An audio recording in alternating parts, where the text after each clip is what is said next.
welcome back to my channel. Even though I mostly post stories on fashion and styling, most of the questions and emails and comments that I tend to get from my readers are actually about my hair and hair care related queries. So while I'm no authority on hair care, I am happy to share, what all it is that I do to take care of my hair. And in fact, I've recorded this video twice now. And the first time I recorded it, I rushed through it, and then when I watched it, I felt like I didn't have, all the information. I didn't really address a lot of the questions that I have received. And then the second time when I tried to record it, I was just talking for so long. So what I've decided to do is that I have broken down my hair care routine into a couple of steps. And each one of these hair care videos is going to cover one of these steps. So today I'm going to start with the first one, which is also the worst one, and it is also the most time-consuming one, but I think it is the most important step, especially if you've got really thick, wavy, curly hair, that's unruly and dry, and that's a pain to deal with. So you want to pay attention. So the very first step in my hair care routine is detangling. So my hair today, I think it's on the second day of after getting washed, and that's typically when I would comb it out. And I've gone and played tennis, and that was my first tennis lesson. Not that I'm some tennis player or anything.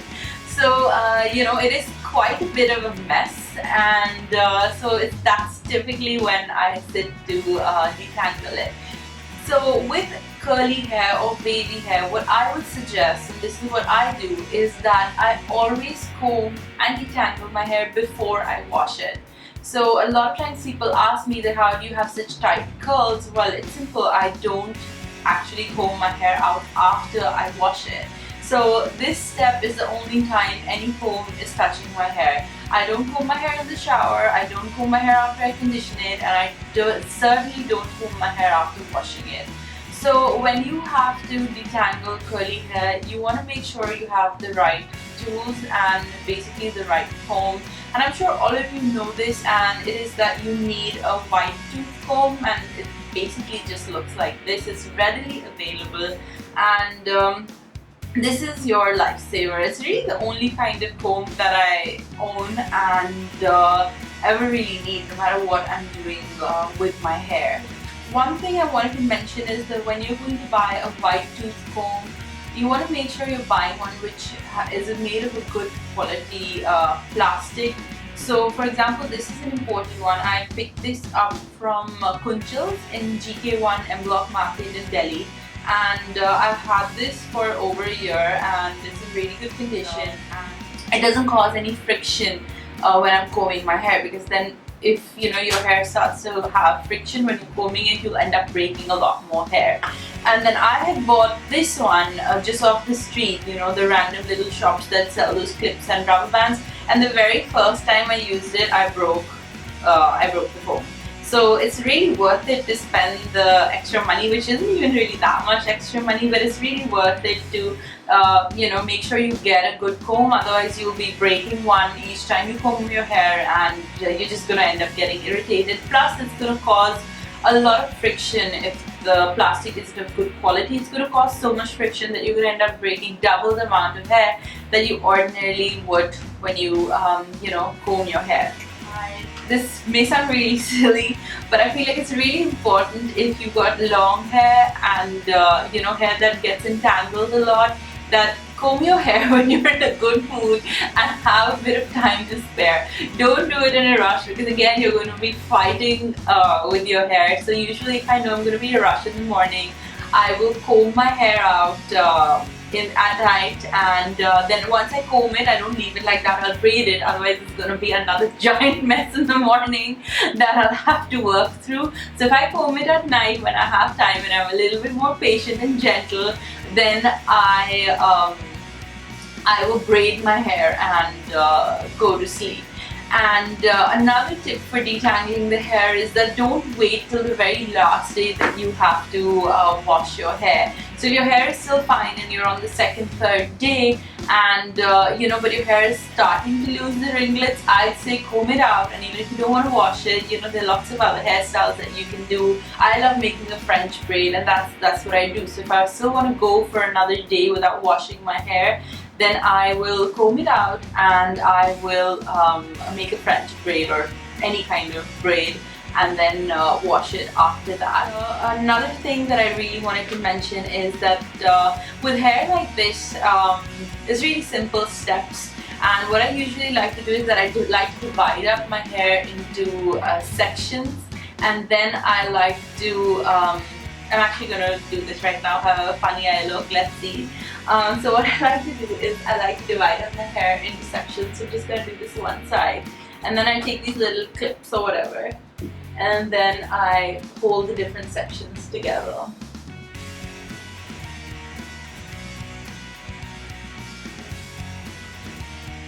I don't even want to know what I'm going to look like at the end of this, but oh well. And then there's going to be another two in the back. So this is just half the hair on this side. Because the last thing you want is that you're detangling and then you go back and you're like, wait, what happened? It's still not done. So the best thing to do is divide it up into sections. Make sure the sections stay separate from one another, and then you want to start the lovely time-consuming process. So I'm actually using this comb these days. This is what it's called. I'm going to write that in like a thicker because I'm not even going to try and pronounce that name. I actually bought this at Sephora in Delhi, the one in Ambience Mall in Gurgaon. And it looks like this heavy duty thing. It's black in color and it's got 2 sets of teeth. And this is what I've been using these days, and I'm really happy. I feel like I get done with all of the combing process in half the time. Anyway, so this comb is quite heavy, but oh my god, like I break less hair by using this, and I get done in half the time because it, I guess, combs my hair twice over in one go. So yeah, I wanted to show this to you guys. And I have another one, and this is a white tooth comb, and it's from Goody. I think it's quite a commonly available brand. I picked this up in a drugstore in the US, but I know you get it over here as well. So if you prefer having a handle, then you want to go for a comb like this. But anyways, I've been using this one these days, and then once you've got the sections, I just digressed. So once you got the sections, what you want to do is that, okay, so I'm using this section, so I'm going to open this one, is gently start to twist it. And then you want to comb from the bottom up. Now I have to go out after this, so I'm not going to comb my hair. Yeah, so you want to basically twist. And then once you're done combing it, you just want to twist it and make sure it's away. So that's the hair that is free of the tangles, and then work on to the next section. It's really not this complicated, and once you start doing it, it's really easy to do, and it's a little bit time consuming, but trust me, you'll be a lot happier because your hair is going to be free of tangles and you're not going to break that much hair. And that's always my main concern, because with hair like this, which tends to be so rough and so dry and always like bunched up after 2-3 days, especially if you go to the gym and stuff, then my main concern is not to break that much hair. So those are pretty much the steps that I use for detangling my hair. That's the step number 1 in my hair care routine. You should stay tuned for the rest of the steps, and if you have any questions or if you have any tips you'd like to share with me on how you manage your curly and woolly hair, please do leave that in the comment section below. Don't forget to like, share and subscribe to the Purple Window. Thank you so much for watching.